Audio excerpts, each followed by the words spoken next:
Hello students, to welcome to new chapter of class 12 physics which is semiconductor devices. इस chapter में as a name suggest हम लोगों को semiconductors और उससे रिलेटेड जो डिवाइसेस बनते हैं उसका स्टडी करना है. So without wasting our time will start with this chapter. सो इसमें पहला जो टॉपिक हम लोगों को पढ़ना है that is concept of energy band. Energy band, okay. अब एनर्जी बैंड के लिए हम लोगों ने इसी से रिलेटेड एक शब्द हम लोगों ने ऑलरेडी पिछले चैप्टर में पढ़ा है, वो है एनर्जी लेवल्स, है ना. हम लोगों ने एनर्जी लेवल्स का कंसेप्ट पढ़ा था. एनर्जी लेवल का कंसेप्ट हम लोगों ने स्ट्रक्चर ऑफ एटम्स में क्या पढ़ा था कि इलेक्ट्रॉन्स के जो कोई भी एक हाइड्रोजन एटम है, हाइड्रोजन एटम के एनर्जी लेवल्स होते हैं. सो फर्स्ट एनर्जी लेवल जो होता है उसकी एनर्जी होती है -13.6 इलेक्ट्रॉन वोल्ट, ठीक है. दूसरा जो एनर्जी लेवल होता है उसकी एनर्जी कितनी होती है -3.4 इलेक्ट्रॉन वोल्ट. जितने ऑर्बिट्स रहेंगे हर ऑर्बिट की अपनी एक एनर्जी रहेगी, है ना. तो हम लोगों ने हाइड्रोजन एटम के लिए पढ़ा था, ओके. अब देखो यहां पे हर एटम के हर इलेक्ट्रॉन की एनर्जी लेवल्स होती है, ये पक्का समझ में आया सभी को. अब देखो कोई भी सॉलिड में एक एटम तो नहीं होता है, ये सारे एटम्स जो होते हैं एकदम क्लोजली स्पेस होते हैं, ठीक है. ऐसे बहुत सारे एटम्स हैं यहाँ पे, है ना. अभी ये तो मैंने 2 डायमेंशन में बनाया है ना. ऐसे 3 डायमेंशन में रहेंगे, सामने रहेंगे, पीछे रहेंगे, ऊपर रहेंगे, नीचे रहेंगे, है ना, सभी जगह रहेंगे. अब हर एटम में न्यूक्लियर प्रेजेंट है, ठीक है. ये न्यूक्लियर प्रेजेंट है हर एक एटम में.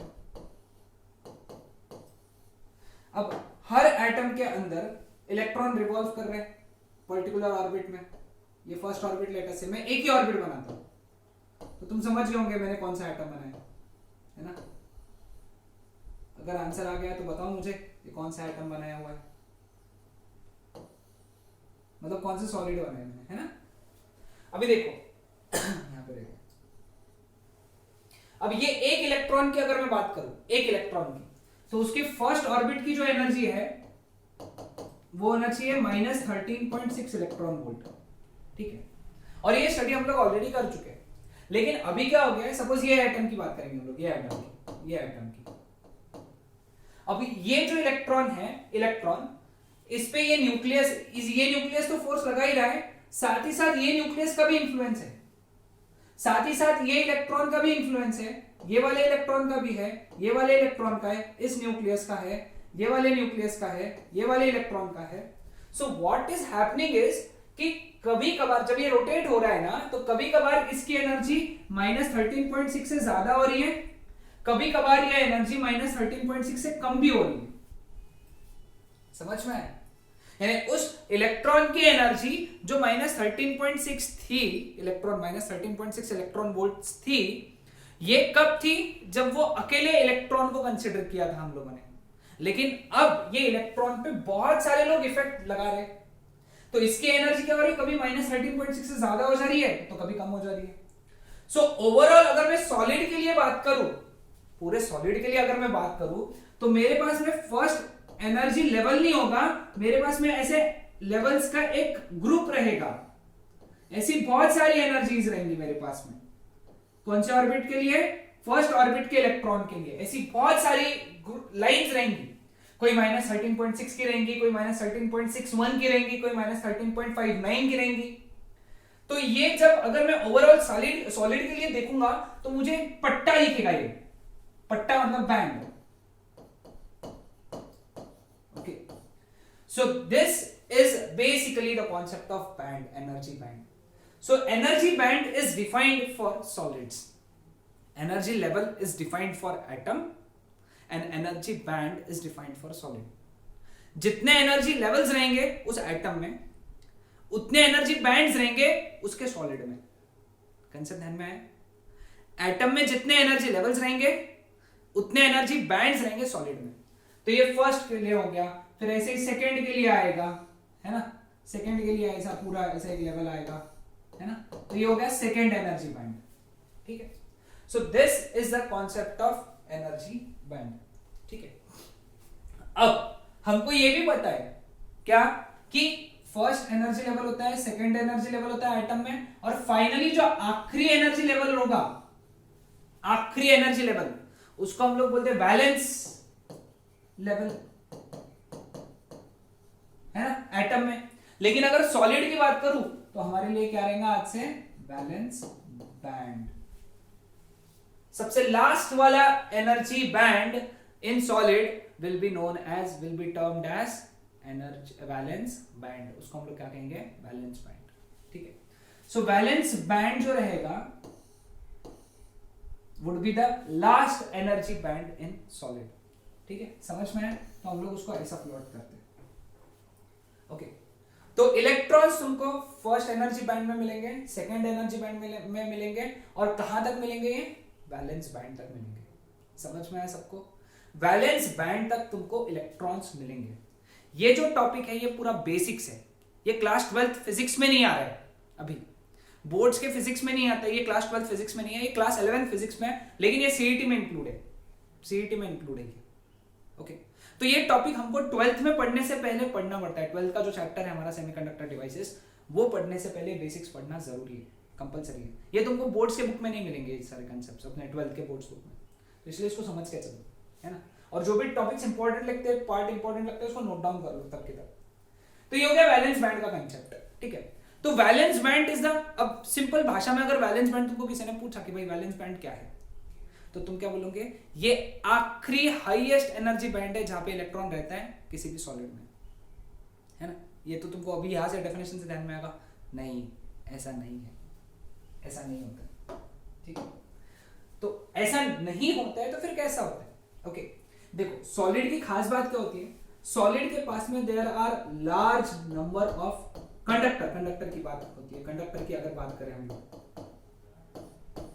There are large number of free electrons, है ना, बहुत सारे फ्री इलेक्ट्रॉन्स हैं इनके पास में। लेकिन ये फ्री इलेक्ट्रॉन्स आए कहां से, कौन से बैंड के, ये कौन से ऑर्बिट के इलेक्ट्रॉन्स है ये फ्री इलेक्ट्रॉन्स होते हैं वैलेंस ऑर्बिट के।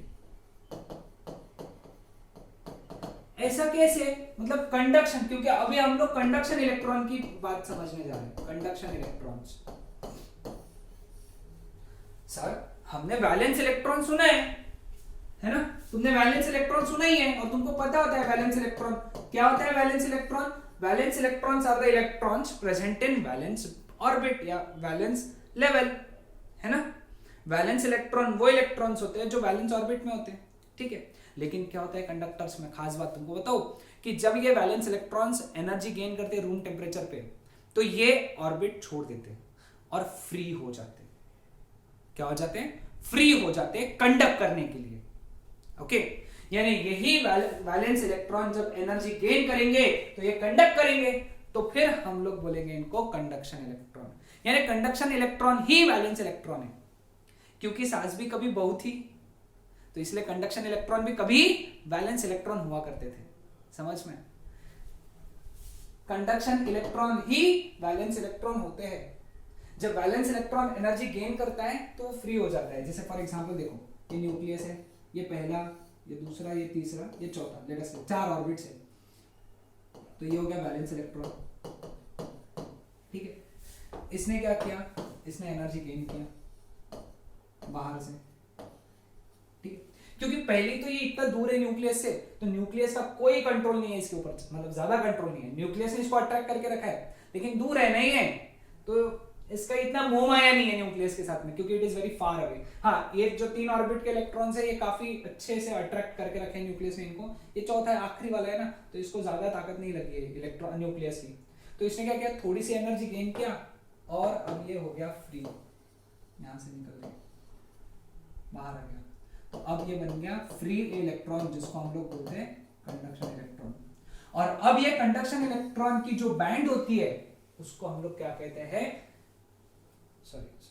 कंडक्शन बैंड, उसको हम लोग क्या कहते हैं, conduction band. So the energy band associated with conduction electron, है ना, the energy band associated with conduction electron is known as conduction band.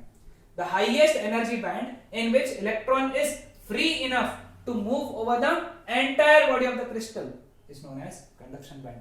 सबसे इंपॉर्टेंट बात है, किसी भी एटम में this is the highest energy band, highest यानी first से ज्यादा सेकंड, सेकंड से ज्यादा थर्ड, थर्ड से ज्यादा फोर्थ, फोर्थ से ज्यादा वैलेंस, वैलेंस से भी ज्यादा कंडक्शन बैंड। तो conduction band is the highest energy band. Clear? Clear है? समझ में आया सबको?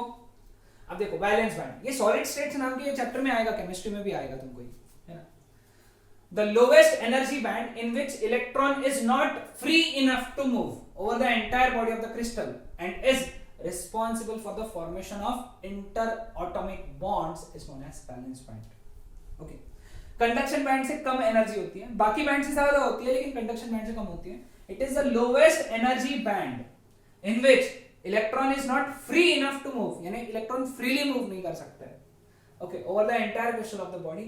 एंड इसका काम क्या है? वैलेंस इलेक्ट्रॉन का काम क्या है? जैसे कंडक्शन इलेक्ट्रॉन का काम था करंट फ्लो करवाना, है ना, तो वैलेंस इलेक्ट्रॉन का काम है for the formation of inter atomic bonds, दो एटम्स के बीच में बॉन्ड फॉर्म करा के रखना। Okay, clear?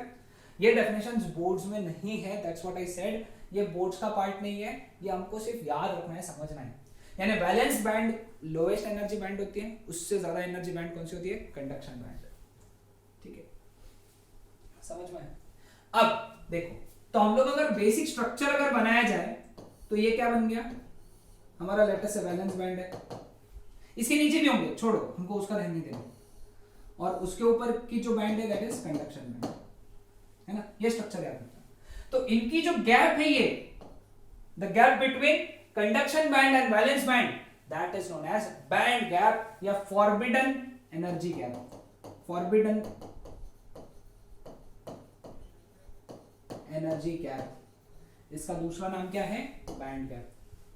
The energy gap between valence band and conduction band, that is known as band gap. The energy gap between valence band and the conduction band is known as band gap. Okay, इसका दूसरा नाम क्या है? Forbidden energy gap. Forbidden ये नाम क्यों दिया गया? फॉरबिडन ये नाम इसलिए दिया गया क्योंकि इलेक्ट्रॉन एक तो यहां मिलेगा, नहीं तो यहां मिलेगा, बीच में कहीं भी अलाउड नहीं है उसको मिलना, वो रहेगा ही नहीं, बहुत कम समय के लिए होता है, टाइम है उसका रहने का, लेकिन बहुत कम है, 10⁻⁹ सेकंड्स के आसपास है। तो इलेक्ट्रॉन एक तो तुमको वैलेंस बैंड में मिलेगा, नहीं तो कंडक्शन बैंड में मिलेगा, बाकी कहीं नहीं मिलेगा, ये जगह में नहीं मिलता है, वहां पे उसको रहना फॉरबिडन है, वर्जित, हिंदी में इसको वर्जित कहते हैं, फॉरबिडन। ओके, फॉरबिडन का डिक्शनरी मीनिंग देख लेना, तुमको समझ में आ जाएगा। फॉरबिडन यानी जहां पे कोई रहता नहीं है, यहाँ पे इलेक्ट्रॉन रहता नहीं है, इलेक्ट्रॉन एक तो वैलेंस बैंड में रहेगा, एनर्जी लेके कंडक्शन बैंड में जाएगा, एनर्जी छोड़ के वापस वैलेंस बैंड में आएगा, बीच में उसको टहलना घूमना फिरना अलाउड नहीं है। एनर्जी गैप को हम लोग ईजी से डिनोट करते हैं, easy is energy gap. Okay, अब एनर्जी गैप जो होती है उसके बेसिस पे हम लोगों ने सॉलिड्स को 3 प्रकार में बांटा है।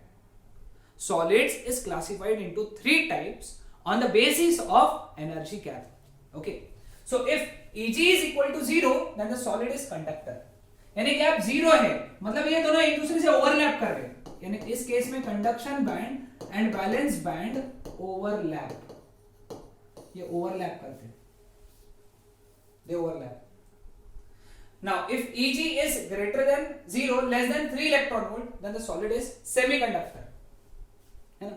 इन दोनों की गैप 3 इलेक्ट्रॉन वोल्ट से कम और 0 से ज्यादा है तो उसको हम लोग सेमीकंडक्टर कहते हैं। और Eg अगर 5 इलेक्ट्रॉन वोल्ट से ज्यादा है, 5 इलेक्ट्रॉन वोल्ट चाहिए, then the solid is insulator, याद रखना, इंसुलेटर। ठीक है, अब अपना चैप्टर क्या है? सेमीकंडक्टर्स। तो सिलिकॉन और जर्मेनियम और डायमंड, इनके Eg के वैल्यूज याद रखना। इसका Eg है 1.12 इलेक्ट्रॉन वोल्ट, इलेक्ट्रॉन वोल्ट उसका यूनिट है, इसका वैल्यू है 0.66 इलेक्ट्रॉन वोल्ट, तो इसको हम लोग 1.1 इलेक्ट्रॉन वोल्ट लेते हैं सिंपलिसिटी के लिए, इसको 0.7 इलेक्ट्रॉन वोल्ट लेते हैं, और इसका है 5 इलेक्ट्रॉन वोल्ट, याद रखो 5 के आसपास। तो ये इंसुलेटर है, ये सेमीकंडक्टर्स है। ये 3 वैल्यूज हमारे 11th के बुक में दिया है, 11th टेक्स्ट बुक, 11th के टेक्स्ट बुक में दिया हुआ है। क्लियर? ध्यान में है सबको? कोई डाउट है किसी को यहां तक? ओके, सो ये था हमारा आज का टॉपिक, ये था पूरा बेसिक्स का लेक्चर। अगला लेक्चर भी बेसिक्स का ही रहेगा जो हमको पढ़ना है। ओके, तो अगले लेक्चर में हम लोग सेमीकंडक्टर्स के बारे में बात करेंगे, टाइप्स ऑफ सेमीकंडक्टर्स, क्योंकि अब हम लोग बेसिक पढ़ चुके हैं कि भाई एनर्जी गैप के हिसाब से हम लोगों ने क्या किया है, सब्सटेंसेस को क्लासिफाई किया। हम लोगों ने बैंड गैप का कंसेप्ट पढ़ा, एनर्जी बैंड का कंसेप्ट पढ़ा, है ना, ये सभी कंसेप्ट हम लोगों ने, कंडक्शन बैंड, वैलेंस बैंड का कंसेप्ट पढ़ा। नेक्स्ट लेक्चर में पूरा हम लोग सेमीकंडक्टर्स का बेसिक्स पढ़ेंगे जो हमको क्लास 12th के लिए इंपॉर्टेंट है। Okay, that's it.